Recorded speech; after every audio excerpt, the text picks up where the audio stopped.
Bu yas yerində yeməklərin yığışmasıyla bağlı illərdir mübahisə, söhbət, müzakirə, hər şey gedir.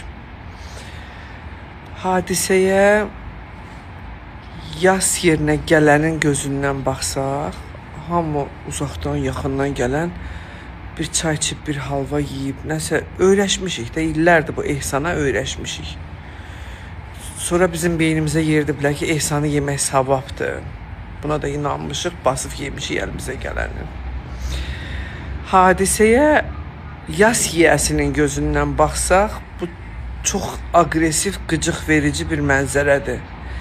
Mənim də yas yerində, yas yiyəsini deyirəm, yas yiyəsinin adamı ölüb, əziz ölüb.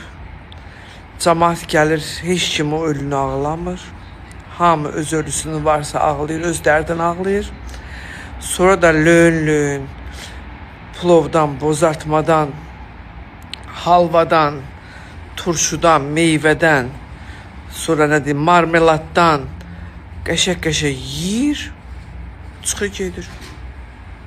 40 gün gəlir, gedir, yeyirlər. Evdə də yeyirlər. Evdə də qazan hər cümə asılır, küftəsi ayrı, nə bilim, kalapırı ayrı, pişir, xalqın qabağına çıxır. İndi bilmirəm, nə deyim. Ölü yiyəsi bilmir ölüsünün dərdini çəksin, bilmir xalqa qulluq eləməyin. Hətta yasdan da inciyib gedən var. Yemək çatmayıb, inciyib gedən var. Nə bilim, siz nə düşünürsünüz?